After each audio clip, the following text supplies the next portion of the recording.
What's up guys? I hope you are doing well. I am Veer. Welcome to Study Lover. देखिए कितनी शानदार बात बोली गई यहाँ पर। असफलता के विचार से सफलता का उत्पन्न होना उतना ही असंभव है जितना बबूल के पेड़ से गुलाब का निकलना। अगर आप लोग सोच रहे हैं माइंड में कि पता नहीं यार हम लोग सफल हो पाएंगे या नहीं हो पाएंगे, आप लोग अपने माइंड में ही अपनी सफलता के ऊपर क्वेश्चन मार्क लगा रहे हैं, तो ये भूल जाइए कि आप लोग लाइफ में सफल होने वाले हैं। अगर आप लोग अपने आप को अंडरमाइन कर देते हैं कि यार यहाँ तो टॉपर आ रहे हैं, सब इतने पढ़ने वाले हैं, हम तो कहीं एग्जिस्ट ही नहीं करेंगे, तो आप लोग ऑलरेडी रेस से आउट हो चुके हैं। क्योंकि देखिए कभी भी ये पॉसिबल नहीं हो सकता है कि आप लोग ये सोचकर चले कि असफल हो जाएं और कहीं से तुक्का लगे आप लोग सफल हो जाएं। बिल्कुल इसीलिए उदाहरण दिया गया है कि आप लोग ये सोच ही नहीं सकते कि बबूल के पेड़ पर गुलाब लगेगा, क्योंकि जो आप लोग ऑलरेडी अपने माइंड में एक इमेज बना के रखे हैं अपने आप को जिस तरीके से आप लोग देखते हैं, अपने आप को आप लोग जिस तरीके से किसी भी स्टेटस पर ले जाके रखते हैं कि हाँ हमारी ये आज की डेट में इस लेवल पर हम लोग काम कर सकते हैं बस, तो देखिए वही डिसाइड कर देता है कि आप लोग इस किसी भी एग्जाम की अगर तैयारी कर रहे हैं, कोई भी काम अगर लाइफ में कर रहे हैं उसको कर पाएंगे या नहीं कर पाएंगे। इसलिए कहा जाता है कि देखिए सबसे पहले अगर कोई काम आप लोग करना चाहते हैं ना, पहले उसको अपने आप के मन को बिलीव दिलाइए कि आप लोग इसको कर सकते हैं। और आप लोग एक बार अपने मन को बिलीव दिला लेंगे कि एक बार उसको कर सकते हैं और एक बार अपने मन में उसको करके ये फील भी कर लेंगे कि करने के बाद में कैसा लगेगा, तो वो ये समझिए कि आप लोगों का 50% काम जो है वो खत्म हो गया। अब तो बस आप लोगों को प्रैक्टिकली वर्क करना है। तो सबसे पहले आप लोगों को अपने आप ऊपर बिलीफ रखना है और अपने आप को बिलीव दिलाना है कि हाँ हम इस काम को कर सकते हैं। ओके, ये है हमारी करंट अफेयर की वीडियो। यहाँ पर PIB, all India radio, newspaper के इंपॉर्टेंट आर्टिकल सब कुछ डिस्कस किया जाता है जो आप लोगों के प्रीलिम्स के पॉइंट ऑफ व्यू से काफी इंपॉर्टेंट होता है और इसको मिलाकर हम लोग बोलते हैं नैनो मैगजीन। तो 12 जून है, देख लेते हैं क्या क्या आज हम लोगों को डिस्कस करना है। कल ये कुछ क्वेश्चंस पूछे थे मैंने, एक बार इनके आंसर देख लेते हैं जल्दी जल्दी। सिटीजनशिप प्रोविजन के बारे में मैंने आप लोगों से पूछा था। अगर बात करें सिटीजनशिप की तो पार्ट 2 में ये आप लोगों को देखने को मिलेगा आर्टिकल 5 से 11 के बीच में, क्योंकि पार्ट 3 स्टार्ट हो जाता है फिर यहाँ से जिसमें फंडामेंटल राइट आते हैं और वो होता है आर्टिकल 12 से 36 तक, और उसके बाद में फिर पार्ट 4 स्टार्ट हो जाता है जिसको बोलते हैं हम directive principle of state policy.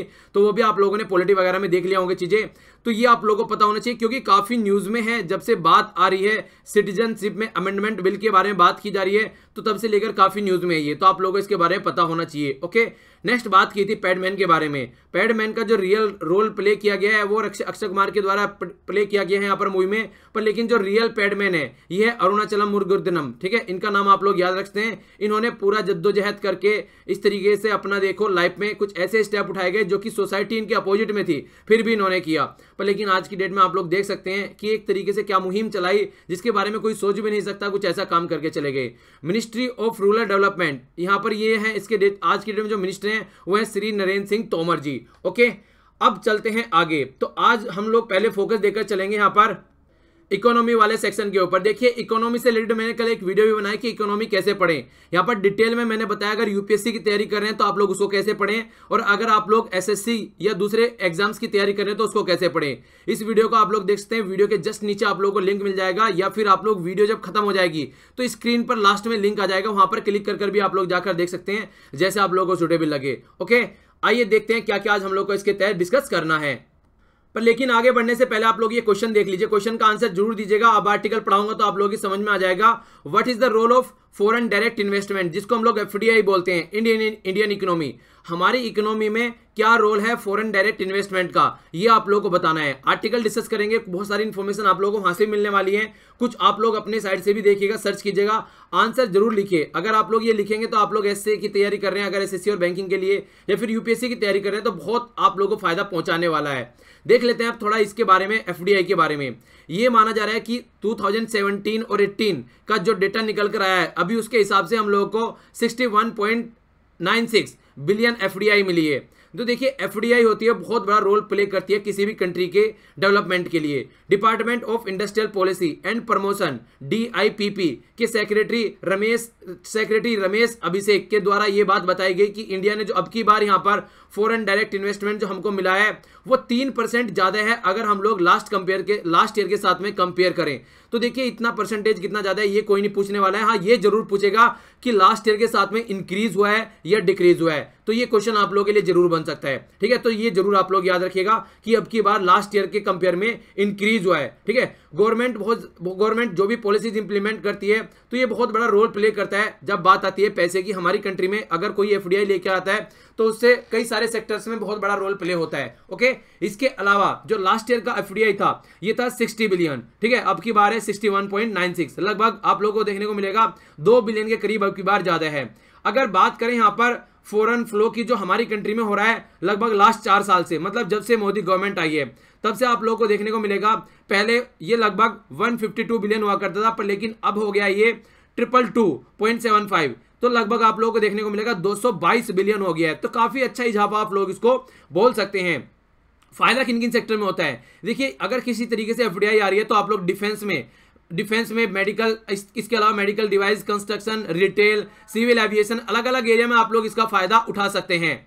और इस तरीके क्वेश्चन आप लोगों से बहुत बार पूछे जाते हैं कि किस सेक्टर में एफडीआई अब की बार ज्यादा आई है, कहां से एफडीआई अब की बार ज्यादा आई है, तो ये भी आप लोगों को पता होना चाहिए। पर उससे पहले आप लोगों के लिए एक क्वेश्चन है, क्वेश्चन ये है कि जो मैंने आप लोगों से ये बताया है अभी कि DIPP, तो ये जो डिपार्टमेंट है, department of industrial policy and promotion, ये किस मिनिस्ट्री के अंडर में आता है और आज की डेट में इस मिनिस्ट्री के मिनिस्टर कौन है, ये 2 क्वेश्चन है, आप लोग जरूर जाकर इसको देखिएगा क्योंकि न्यूज में है, आप लोगों से मिनिस्ट्री तो जरूर पूछ ली जाती है और मिनिस्टर आप लोगों को पता होना चाहिए। देखिए हमारे कंट्री के सिटीजन होने के नाते आप लोगों को मिनिस्टर्स कम से कम पता होने चाहिए।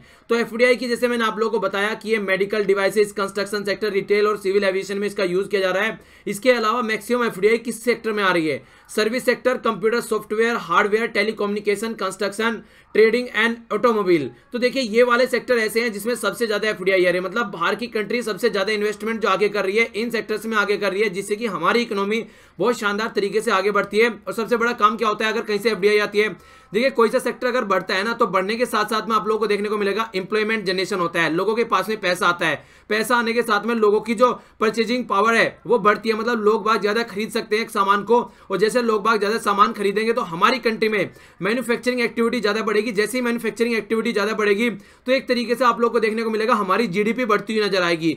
तो इनडायरेक्ट वे में एक साइकिल चलती हुई नजर आती है। अगर इस तरीके से किसी कंट्री की इकोनॉमी बढ़ती है तो बहुत बड़ा रोल प्ले करती है यहाँ पर एफडीआई। इसके अलावा अगर एफडीआई के बारे में हम लोग बात करें तो इनफ्लो होता है एफडीआई का सबसे ज्यादा आती है मॉरिशस से, दूसरे नंबर पर Singapore, Japan, Netherlands, USA, Germany, France and the UAE. ये कंट्री ऐसी है जहां से सबसे ज्यादा हमारी कंट्री को एफडीआई मिलती है। तो इसका मतलब ये आप लोगों से क्वेश्चन यहां से बन सकता है कि कौन सी ऐसी कंट्री है जिससे सबसे ज्यादा हम लोगों को एफडीआई बनता है, तो ये भी पोर्शन काफी इंपॉर्टेंट है यहाँ पर, इसके बारे में भी आप लोग थोड़ा याद रख सकते हैं। अगर यहां पर बात करें UNCTAD के हिसाब से रिपोर्ट यहां पर बात करती है कि 16 और 17 के हिसाब में अगर कंपेयर करके देखें तो यहां पर आप लोगों को जो एफडीआई है वो उसके बारे में बात की जा रही है। 16 में यहाँ पर 44 बिलियन हुआ करती थी और आगे आने वाले टाइम में घटी है और अब आकर बढ़ रही है। खासकर बात की जाए अगर यहाँ पर आउटफ्लो की साउथ एशिया में, ठीक है, साउथ एशिया में आउटफ्लो की बात करें तो आप लोगों को देखने को मिलेगा आउटफ्लो जो इंडिया से होता है वो सबसे ज्यादा है साउथ एशिया में होता है और ये अब और भी ज्यादा बढ़ता हुआ नजर आ रहा है। मतलब कहने का क्या है, जो हमारे आसपास की कंट्री है, बांग्लादेश हो गया, भूटान हो गया, नेपाल हो गया, ये सारी, श्रीलंका हो गया, इन सारी कंट्री में हमारे यहाँ से एफडीआई है वो ज्यादा जाती है। देखिए हमारी कंट्री में एफडीआई आ रही है तो इसका मतलब हमारी कंट्री से भी कहीं ना कहीं एफडीआई जा रही होगी। इन्वेस्टमेंट होता है, हमारी कंट्री की जो कंपनी है वो जाकर कहीं और पे इन्वेस्टमेंट कर रही होगी, जिस तरीके से कहीं और की कंपनी हमारी कंट्री में आकर इन्वेस्टमेंट कर रही है, ये ऐसे प्रोसीजर चलता रहता है। और जिस तरीके से बाहर की कंट्री आकर हमारी कंट्री में इंफ्रास्ट्रक्चर में, पोर्ट में, एयरवेज में या फिर हाईवेज में जहां पर उनको अच्छा लगता है, जहां पर उनको लगता है कि रिटर्न्स जो है वो अच्छे मिल सकते हैं, तो वहां पर आकर वो इन्वेस्टमेंट करते हैं। इसी तरीके से हमारी कंट्री भी अलग अलग कंट्री में, पोर्ट्स में, एयरपोर्ट्स में, हाईवेज में, अलग अलग एरिया में जाकर अपना इन्वेस्टमेंट करती है। तो दोनों ही तरीके से, दोनों ही कंट्री में, जिन कंट्री में हम कर रहे हैं और जहां से हमारी कंट्री में आ रहा है, तो दोनों ही तरीके से क्वेश्चन आप लोगों के लिए पूछा जा सकता है कि हमारा सबसे ज्यादा एफडीआई किस कंट्री में जाता है, तो साउथ एशिया में हमारा जाता है। तो देखिए अगर एफडीआई किसी कंट्री में ज्यादा आता है ना तो उसका और भी कई सारे फायदे होते हैं। जिस तरीके से बैलेंस ऑफ पेमेंट होता है वो अच्छा हो जाता है और आगे चल के आप लोगों को देखने को मिलता है जो जिस तरीके से डॉलर और रुपये की वैल्यू की हम लोग बात करते हैं तो वो भी हमारी अच्छी होती हुई नजर आती है। मतलब वर्ल्ड लेवल पर जो हमारी करेंसी है ना उसका लेवल भी अच्छा बढ़ जाता है। तो देखिए ये सारी बातें आप लोगों को देखने को मिलेगा जब बात करते हैं एफडीआई की। आई होप कि अब आप लोगों को एफडीआई के बारे में पता चल गया होगा और आप लोग अब इस क्वेश्चन का आंसर दे पाएंगे कि foreign direct investment Indian economy पे क्या इंपैक्ट डालता है। आप अब इस क्वेश्चन का आंसर बहुत आसानी से कर पाएंगे, तो जरूर अटेम्प्ट कीजिएगा क्वेश्चन को। ओके, नेक्स्ट बात की जा रही है यहाँ पर एस रमेश के बारे में। एस रमेश को यहाँ पर अपॉइंट किया गया है, यहाँ पर एस रमेश को अपॉइंट किया गया है कमेटी के द्वारा। यहाँ पर ये देखने को मिलेगा चेयरमैन ऑफ CBIC, ये बोलते हैं central board of indirect tax and the customs. तो काफी इंपॉर्टेंट यहाँ पर आप लोगों को देखने को मिलेगा, इसके बारे में आप लोगों को पता होना चाहिए। प्रेजेंट जो चेयरमैन है ये है यहाँ पर वनाजा एन सरन, ठीक है, और इसका हेडक्वार्टर न्यू दिल्ली में देखने को मिलेगा। ये एडमिनिस्टर करता है GST, central tax, service tax और नारकोटिक्स इन इंडिया। तो कुछ बातें हैं, अब थोड़ा सा इसके बारे में जान लेते हैं। बात कर रहे हैं यहाँ पर central board of indirect tax and the customs. अगर बात करते हैं, अगर इसको हिंदी में बोलूं मैं आप लोगों के सामने, तो ये आप लोगों को देखने को मिलेगा केंद्रीय अप्रत्यक्ष कर एवं सीमा शुल्क बोर्ड, ठीक है। तो ये यहाँ पर फोकस देकर चलता है, एक नोडल एजेंसी है जो कि जीएसटी से रिलेटेड, कस्टम से related, excise sorry central excise, service tax या फिर नारकोटिक्स से रिलेटेड इंडिया में ये सारी चीजों को कंट्रोल करता है। अगर बात करें customs and the central excise और सीजीएसटी जो डिपार्टमेंट है, स्टैब्लिश किया गया था 1855 में, मतलब ब्रिटिश गवर्नमेंट के टाइम से, क्योंकि ब्रिटिश जो कंपनी यहाँ पर आया करती थी उनका सीधा सीधा फोकस व्यापार करने का होता था, तो उनके द्वारा डिपार्टमेंट स्टैब्लिश किया गया था उस टाइम पर। और ब्रिटिश गवर्नर जनरल यहाँ पर इस टाइम पर इसको फॉलो करके चला करते थे, क्योंकि उनका काम था यहाँ पर पैसे कमाना। अलग अलग एरिया में अलग अलग टैक्स लगाते थे, कलेक्शन करके ले जाते थे यहाँ से। तो इसीलिए यहाँ पर काफी पुराना आप लोग इसको बोल सकते हैं यहाँ पर डिपार्टमेंट, जो कि उस टाइम पर जो फोकस किया जाता था, जो जमीन हुआ करती थी और जो यहाँ पर हम जो खरीद के लाया करते थे उस पर ड्यूटी लगाई जाती थी। मतलब कहने का ये है कि कहीं से हम लोग कुछ ज्यादा चीजें न खरीदे, हमारे यहाँ पर आकर ये क्या करते थे, रॉ मटेरियल लेकर जाते थे और बना बनाया सामान लाकर यहाँ पर बेचते थे, ताकि जो लोग हैं उस बने बने सामान को खरीदें। तो ये भी बातें आप लोग थोड़ा याद रख सकते हैं, ओके। इसके अलावा अगर बात की जाए तो ओल्डेस्ट डिपार्टमेंट भी इसको इंडिया में बोला जाता है। और currently custom and the excise CGST department, ये आज की डेट में आप लोगों को देखने को मिलेगा department of revenue, ministry of finance के अंडर में आता है। तो ये भी कुछ बातें आप लोग याद रख सकते हैं। जिस तरीके से बार बार इकोनॉमी की बात की जाती है तो इसके बारे में हल्का सा याद जरूर रखिएगा आप लोग, ओके। आगे बढ़ते हैं। नेक्स्ट बात की जा रही है डिफेंस एरिया के बारे में। डिफेंस एरिया के बारे में आप लोगों के सामने यहाँ पर है मालाबार एक्साइज। मालाबार एक्साइज अब फिलीपीन सी में आप लोगों को देखने को मिलेगी, और खासकर फिलीपीन सी में भी यहाँ पर ये कोस्ट है गुआम। तो फिलीपीन में देखने को मिलेगा ये गुआम कोस्ट, जहां पर आप लोगों को मालाबार एक्साइज देखने को मिल रही है 6 जून से 15 जून तक। तो देखिए बहुत बड़ा रोल प्ले करती है मालाबार एक्साइज। मालाबार एक्साइज को 1992 में इंडिया और यूएसए के द्वारा स्टार्ट किया गया था, और ये एक नेवल एक्साइज है। इसके अलावा आगे चल के 2015 में इसको यहाँ पर ज्वाइन कर लिया गया जापान के द्वारा। तो आप लोग देखने को मिलेगा, अगर इस तरीके से कंट्रीज जो है यहाँ पर मिल के काम कर रही हैं, तो कहीं ना कहीं पड़ोसी देश फिलीपीन में एक्साइज चल रही है। और फिलीपीन की अगर आप लोग लोकेशन देखेंगे तो ये आप लोगों को नजर आएगा चाइना के पड़ोस में। आप लोग देख सकते हैं यहाँ पर, ये हो गया हमारा प्यारा भारत। अगर यहाँ से आप लोग देखेंगे, ये हो गया चाइना, ये हो गया ताइवान, और यहाँ पर ये हो गया फिलीपींस। ये जो रेड रेड आप लोग यहाँ पर देखने को मिल रहा है, ठीक है। इसके अलावा आप लोग यहाँ पर साउथ चाइना सी आप लोगों को देखने को मिल रहा है। तो फिलीपीन सी में ये एक्साइज यहाँ पर हो रही है। तो चाइना के खासकर अगर पड़ोसी में ये एक्साइज हो रही है तो चाइना को काफी प्रॉब्लम इससे है। एक साइड में होगी यहाँ पर इंडिया, दूसरी साइड में जापान होगी यहाँ पर, और बात आ रही है यूएसए की, जिससे चाइना आज के डेट में बहुत ज्यादा चिढ़ता है और यूएसए चाइना से चिढ़ता है। तो इसीलिए यहाँ पर आप लोग बोल सकते हैं कि ये एक्साइज की जो बात की जा रही है काफी इंपॉर्टेंट है और काफी न्यूज में भी है। आप लोगों को देखने को मिलेगा यहाँ पर अभी कुछ दिनों पहले ही हवाई जो आइलैंड है उसको रीनेम कर दिया है इंडो पैसिफिक कमांड। मतलब कहने का ये है, इसको पहले एशिया के बारे में जो बात की जाती थी, अब इंडिया को, मतलब जो एशिया वाला रीजन है उसको इंडो, मतलब इंडियन ओशन या फिर इंडिया कंट्री के नाम पे इंडो पैसिफिक की बात की जाती है। पहले एशिया पैसिफिक बोला जाता था। तो चाइना इन चीजों से चिढ़ता है, क्योंकि इंडिया पे अगर फोकस किया जाता है ना तो चाइना को इससे चलन होती है। तो इंडो पैसिफिक बोला जा रहा है इसको, ना कि पहले जो एशिया पैसिफिक बोला जाता था। तो चाइना को चिढ़ाने के लिए ऐसी ऐसी हरकतें भी यूएसए कर रहा है। तो ये भी आप लोग याद रखते हैं, जो इसका बेस था उसको एशिया पैसिफिक कमांड अब ये बोल रहे हैं। इसके अलावा आप लोगों को देखने को मिलेगा फ्रिक्शन है चाइना और यूएसए के बीच में कई सारे, जैसे कि एल्यूमिनियम पर, या फिर आप लोगों को देखने को मिलेगा स्टील पर कई सारे टैरिफ लगा दिए गए थे यूएसए के द्वारा, और दोनों के बीच में एक ट्रेड वार चल रहा है। ऐसे टाइम पर साउथ चाइना सी के पास में, जहां पे मिलिट्री बोलता है चाइना की ये मेरा एरिया है, और वहां पे इस तरीके की एक्सरसाइज हो रही है पड़ोस में, तो चाइना के लिए ये काफी एक तरीके से जताने वाली चीज है कि चाइना को एक तरीके से तैयार रहता है चाइना की, हाँ कल को कुछ भी हो सकता है। तो इसीलिए आप लोगों को देखने को मिलेगा, ओके।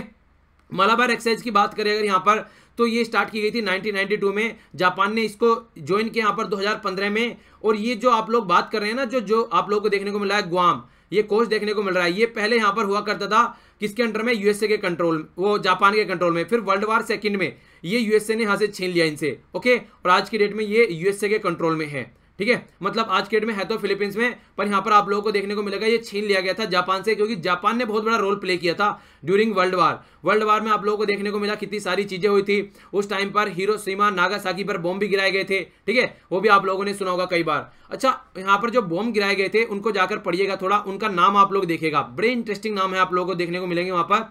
ये एक्सरसाइज 2 फेज में यहाँ पर होने वाली है, ठीक है। एक तो 7 से 10 जो कि जा चुका है और दूसरा 11 से 16 जो चल रहा है। ये यहाँ पर एक तो नेवल बेस में देखने को मिलेगी और दूसरा फिलीपीन सी में।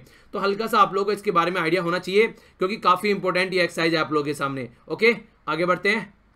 नेक्स्ट बात करते हैं स्टेट स्पेसिफिक न्यूज के बारे में। स्टेट के बारे में न्यूज निकल कर आ रही है पाइन एप्पल के बारे में। तो ये आप लोगों को देखने को मिलेगा, खाया भी होगा आप लोगों ने, काफी अच्छा फ्रूट है। यहाँ पर बात की जा रही है प्रेसिडेंट रामनाथ कोविंद जी के द्वारा यहाँ पर डिक्लेयर कर दिया गया है क्वीन वेराइटी, मतलब एक रानी वेराइटी है पाइन एप्पल की, उसको स्टेट फ्रूट बता दिया गया। मतलब ये आज की डेट में त्रिपुरा का स्टेट फ्रूट बन गया है क्वीन, ये है क्वीन एप्पल, वो क्वीन पाइन एप्पल, ठीक है।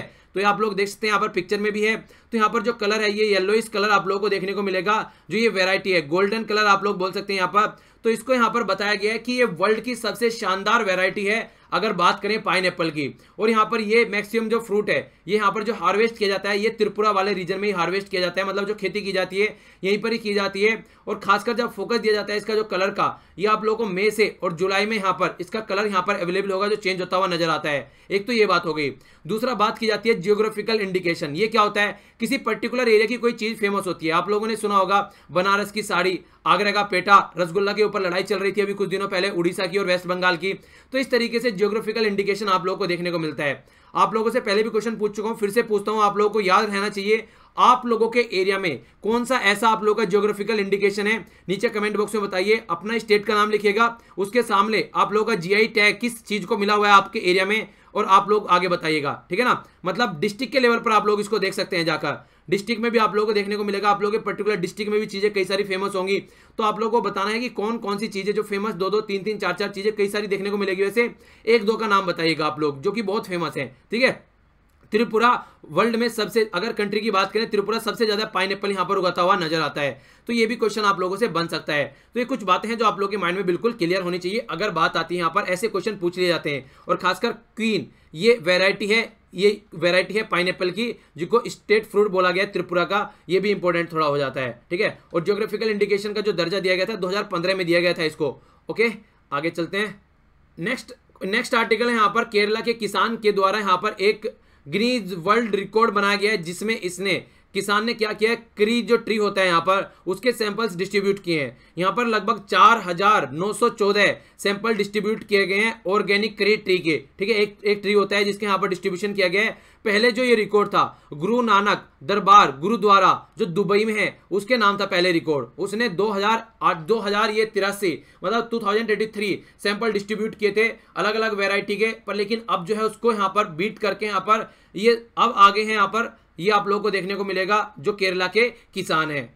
नाम भी याद रखते हैं, नाम है इनका सुधीर गुरुवयूर। तो किसान से रिलेटेड आप लोग सारी बातें जानते हैं। हमारी कंट्री में किसान पर बहुत ज्यादा फोकस दिया जा रहा है, तो इसलिए भी थोड़ी इंपॉर्टेंस आप लोगों को देखने को मिलती है।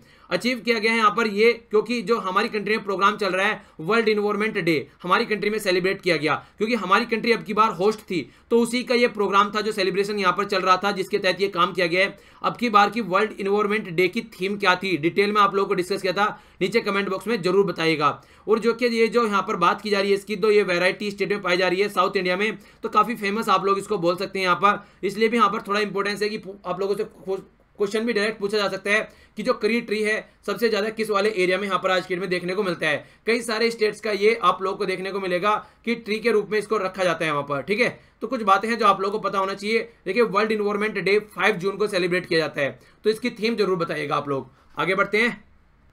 नेक्स्ट है यहाँ पर पर्सन स्पेसिफिक न्यूज देखते हैं। कई बार पूछ ली जाती है कि ये पर्सन किस फील्ड से रिलेटेड था या था, जो अगर एक्सपायर हो गया तो उसके बारे में पूछी जाती है। तो यहाँ पर बात की जा रही है, यहाँ पर ये है एंथोनी बोर्डेन। तो ये यहाँ पर टीवी पर्सनैलिटी हैं, खासकर बात की जाती है अमेरिका की, तो काफी फेमस थे, काफी शोज भी किया करते थे, इनके द्वारा बुक्स भी लिखी गई हैं जो कि आप लोगों को देखने को मिलेगा। कई सारे शो थे जो बेस्ट सेलिंग बुक भी हैं, यहाँ पर शो भी थे जो कि kitchen confidential adventure in the, ये है क्लिनरी अंडरबेली, ठीक है। तो ये आप लोगों को देखने को मिलेगा, काफी फेमस बुक थी जो काफी फेमस हुई ऑल ओवर वर्ल्ड में। तो ये अभी बड़ी ही संदिग्ध हालत में, ये है सेंट बार्क्स फ्रांस में मृत पाए गए हैं, ठीक है। तो पूछ लिया जाता है कि किस फील्ड से रिलेटेड थे, तो ये एक टीवी पर्सनैलिटी थे, इनके बारे में आप लोग हल्का सा आइडिया रख सकते हैं। नेक्स्ट कुछ अवार्ड दिए गए हैं, उनके बारे में आप लोग याद रख सकते हैं। जैसे कि अभी देखने को मिला, ये दोस्ती हम नहीं तोड़ेंगे, ये बोला जा रहा है चाइना के द्वारा रसिया को, और यहाँ पर फ्रेंडशिप मेडल दिया गया है रशियन प्रेसिडेंट व्लादिमीर पुतिन को चाइना के प्रेसिडेंट शी जिनपिंग के द्वारा। तो तो यहाँ पर देखिए इनकी दोस्ती काफी आगे बढ़ रही है, क्योंकि आप लोगों को देखने को मिलेगा आज की डेट में सबसे शानदार जो डेवलपमेंट है दोनों की रिलेशनशिप में देखने को मिल रहा है, क्योंकि यूएस से आज की डेट में और वेस्टर्न वर्ल्ड अलग ही डायरेक्शन में चल रहे हैं। तो उस टाइम पर यहाँ पर चाइना बिल्कुल साथ में खड़ा है। G7 से निकाल के बाहर फेंक दिया गया था रसिया को। हालांकि डोनाल्ड ट्रंप ने अभी बोला G7 की मीटिंग में कि हाँ मैं चाहता हूं कि रसिया जो है फिर से यहाँ पर वापसी आ जाए, पर लेकिन जो बचे हुए पार्ट हैं जो G7 के और 6 मेंबर हैं उन्होंने बिल्कुल मना कर दिया यहाँ पर, और जो मीटिंग है वहां भी खतरनाक तरीके से वो एंड हुई अभी।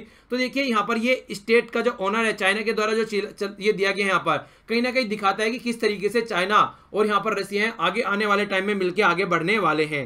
तो आप लोग इसके बारे में याद रख सकते हैं। नेक्स्ट जो बात की जा रही है पोली उमिरेग अवार्ड, इसके बारे में आप लोगों को पता होना चाहिए। तो क्रिकेट की दुनिया में दिया गया है विराट कोहली जी को। अगर बात करें मेन की कैटेगरी में, अगर वुमेन की कैटेगरी में आप लोगों को देखने को मिलेगा तो ये है हरमनप्रीत कौर और स्मृति मधान, ठीक है। तो इनको ये देखने को मिला है, ये अवार्ड दिया गया है। तो दोनों ही कैटेगरी में आप लोग याद रख सकते हैं। तो इंपॉर्टेंस आती है यहाँ पर, इसलिए खासकर वुमेन का जरूर याद रखिएगा। बात की जा रही है पोली उमरीगर, ठीक है, Polly Umrigar award for the best international cricketer 2016-17 और 17-18 के लिए। तो board of the cricket of the control जो आप लोगों को देखने को मिलेगा, जिसको BCCI हम लोग बोलते हैं, तो ये बेंगलुरु में आप लोगों को सेरेमनी देखने को मिली। तो यहाँ पर दोनों के नाम याद रखिएगा। विराट कोहली है यहाँ पर, ये है हरमनप्रीत कौर, और दूसरी यहाँ पर स्मृति, ये है यहाँ पर मंधाना, ठीक है। तो इनका नाम दोनों का याद रख सकते हैं। ओके, आगे बढ़ते हैं। अब थोड़ा फोकस डालते हैं नेशनल और इंटरनेशनल लेवल की न्यूज पर। तो यहाँ पर बात की जा रही है, ये है यहाँ पर काफी important article, United nation security council के मेंबर के बारे में। Non permanent member, permanent member आप लोगों को देखने को मिलेगा चाइना, फ्रांस, रसिया, यूनाइटेड किंगडम और यूनाइटेड स्टेट ऑफ अमेरिका, ये परमानेंट मेंबर है। टोटल 15 मेंबर होते हैं, इसमें से 5 परमानेंट होते हैं और बचे हुए जो ये रहते हैं 10 नॉन परमानेंट रहते हैं। डिफरेंस क्या होता है, इनके पास में वीटो पावर होती है। अगर ये किसी भी चीज को रोकना चाहे यहाँ पर रिजोल्यूशन उसको रोक सकते हैं, वो आगे नहीं बढ़ेगा। तो ये रोल प्ले करते हैं कौन, यहाँ पर परमानेंट मेंबर, जिनके पास में वीटो पावर होती है। तो अभी यहाँ पर बात की जा रही है कि कौन यहाँ पर अभी जो नए मेंबर का सिलेक्शन किया गया है, तो उसी के बारे में बात की जा रही है। तो साउथ अफ्रीका, इंडोनेशिया, इसके अलावा यहाँ पर ये है डोमिनिशियन रिपब्लिक और जर्मनी और बेल्जियम, ये कंट्री है जो नॉन मेंबर यहाँ पर सेलेक्ट किया गया है। देखिए नॉन मेंबर जो मेंबर्स सेलेक्ट किया जाता है ना, वो 2 साल के लिए सेलेक्ट किया जाता है। फिर इसके बाद में फिर से आगे आने वाले टाइम में फिर अगले मेंबर को सेलेक्ट किया जाएगा। तो यहाँ पर ये अभी जनवरी 1 से अपना काम स्टार्ट करने वाले हैं 2019 से। तो अभी इनको यहाँ पर सेलेक्ट किया गया है। यूएन सिक्योरिटी काउंसिल एक बहुत ही शानदार पावरफुल ऑर्गन है। बात करें अगर 6 जो प्रिंसिपल ऑर्गन है यहाँ पर यूएन के, उसमें से एक बहुत बड़ा रोल प्ले करता है। रेस्पॉन्सिबिलिटी ये रहनी है किस तरीके से इंटरनेशनल लेवल पर पीस लेकर आ सकते हैं ये, ठीक है। तो आप लोग ये बता सकते हैं जो आज की डेट में यूएन है, पहले इसको किसी और नाम से पुकारा जाता था, फिर बाद में इसका नाम चेंज करके यूएन कर दिया गया, ठीक है। इससे पहले कुछ और एक ऑर्गेनाइजेशन बनी थी जो कि यूएन की जगह काम कर रही थी, वो नीचे बताइएगा आप लोग, ठीक है। बात की जा रही है टोटल 15 मेंबर हैं यहाँ पर, और 15 मेंबर में से 5 परमानेंट हैं, और ये आप लोगों को देखने को मिलेगा नॉन परमानेंट मेंबर, ठीक है। तो क्वेश्चन का आंसर जरूर दीजिएगा।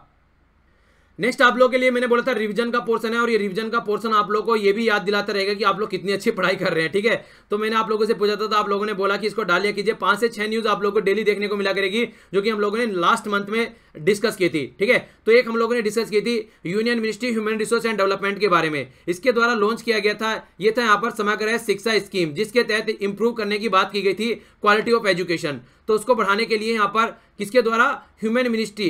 देखिए अगर बात आती है एजुकेशन से रिलेटेड, मैं आप लोगों को पहले बता चुका हूँ, ये मिनिस्ट्री ऑफ HRD आप लोगों को देखने को मिलेगी हमेशा। नेक्स्ट बात की जा रही है environment, forest and climate change के बारे में। गज यात्रा स्टार्ट की गई थी यहाँ पर, जो कि खासकर फोकस दिया जा रहा था किस तरीके से हाथी जो होते हैं उनको प्रोटेक्ट कर सकते हैं, खासकर कौन से वाले एरिया में, मेघालय वाले एरिया में, ठीक है। ये भी हम लोगों ने डिस्कस किया था। नेक्स्ट बात की जा रही है यहाँ पर इंडिया, नीदरलैंड और स्वीडन ने मिलकर HIV के ऊपर बात की थी कि कोलैबोरेट करेंगे और रिसर्च करेंगे किस तरीके से इसका इलाज किया जा सकता है।